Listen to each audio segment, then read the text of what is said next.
ಇದ್ರೆ ಮಾತೆತ್ತಿದ್ರೆ ಧರ್ಮದ ವಿಚಾರಣೆ ತರ್ತಾನೆ ಅಂತ ಅಲ್ಲ.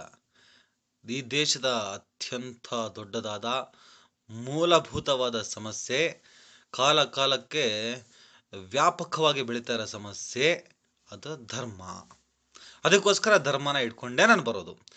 ಈಗ ಇತ್ತೀಚೆಗೆ ಸೋಷಿಯಲ್ ನೆಟ್ವರ್ಕ್ಗಳಲ್ಲಿ ಧಾರ್ಮಿಕ ಕಲಹಗಳು ಯಾವ ಥರ ಇದೆ ಅಂದರೆ, ಹಿಂದೂಗಳು ಮುಸಲ್ಮಾನರನ್ನ ಬೈಯೋದು, ಮುಸಲ್ಮಾನರು ಹಿಂದೂಗಳನ್ನು ಬೈಯೋದು, ಅದು ಎಂತೆಂಥ ಶಬ್ದಗಳನ್ನು ಬಳಸ್ತಾರೆ ಅಂದರೆ, ನಿಜವಾಗಲೂ ಇವರು ತಾಯಿ ಗರ್ಭದಲ್ಲಿ ಹುಟ್ಟು ಬಂದವರಾ ಇಲ್ಲ ಹಾಗೆ ಉದುರ್ಕೊಂಡು ಬಂದವರ ಅಂತ ಆಶ್ಚರ್ಯ ಆಗ್ತಾ ಇದೆ. ಇಲ್ಲಿ ಬಹುಸಂಖ್ಯಾತ ಮುಸಲ್ಮಾನರು ಹಾಗೂ ಹಿಂದೂಗಳು ಈ ದೇಶದ ಶಾಂತಿನ ಬಯಸ್ತಾರೆ, ಈ ದೇಶದ ನೆಮ್ಮದಿನ ಬಯಸ್ತಾರೆ.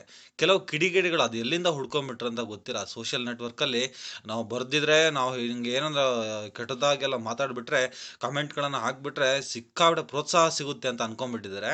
ಖಂಡಿತ ಪ್ರೋತ್ಸಾಹಗಳು ಸಿಗಲ್ಲ. ಯಾವಾಗ ಕೇಸ್ಗಳು ಬಂದು ಜಡಿತಾವೋ ಗೊತ್ತಿಲ್ಲ. ಸ್ವಲ್ಪ ಹುಷಾರಾಗಿರಿ. ನಿಜವಾಗಲೂ ನೀವೆಲ್ಲ ಧರ್ಮ ರಕ್ಷಣೆಗೆ ನಿಂತವರ? ಹಾಗಾದ್ರೆ ಧರ್ಮ ರಕ್ಷಣೆ ಅಂದರೆ ಏನು? ಕೆಟ್ಟದಾಗಿ ಮಾತಾಡೋದಾ? ಕತ್ತಿ ಹಿಡಿದು ಹೋರಾಟ ಮಾಡೋದ? ನೀವು ಕೆಟ್ಟದಾಗಿ ಅಶ್ಲೀಲವಾಗಿ ಮಾತಾಡಿ ಕತ್ತಿ ಹಿಡಿದು ಬಿಟ್ರೆ ಅಲ್ಲಿ ಧರ್ಮ ಎಲ್ಲಿ ಕಾಣಿಸುತ್ತೆ? ಧರ್ಮ ಅಂದರೆ ಏನು? ಫಸ್ಟ್ ಧರ್ಮ ಅಂದರೆ ಏನು ಅಂತ ತಿಳ್ಕೊಳ್ಳಿ. ಬೈಬಲ್ಲು, ಕುರಾನು, ಭಗವದ್ಗೀತೆ ಮೂರೂ ಓದಿದ್ದೀನಿ. ಎಲ್ಲೂ ಕೂಡ ಕತ್ತಿ ಹಿಡಿದು ಹೊಡೆದಾಡಿ ಅಶ್ಲೀಲವಾಗಿ ಮಾತಾಡಿ ಅನ್ನೋದೇ ಇಲ್ಲ. ಹಾಗಿದ್ದ ಮೇಲೆ ಧರ್ಮನೇ ನಿಮಗೆ ಗೊತ್ತಿಲ್ಲ. ಒಂದಂತೂ ಸತ್ಯ, ಧರ್ಮ ರಕ್ಷಣೆಗೆ ನಿಂತವರು ನಾವು ಅಂತ ಹೇಳ್ಬಿಟ್ಟು ಯಾರ್ಯಾರು ಹೇಳ್ಕೊತಿದ್ದೀರಲ್ವಾ, ಖಂಡಿತವಾಗ್ಲೂ ನೀವು ಧರ್ಮನ ಅರ್ಥ ಮಾಡ್ಕೊಂಡಿಲ್ಲ. ಧರ್ಮನ ಅರ್ಥ ಮಾಡ್ಕೊಂಡವರು ಯಾರು ಕೂಡ ಈ ಥರ ಕೆಟ್ಟದಾಗಿ ಮಾತಾಡಲ್ಲ.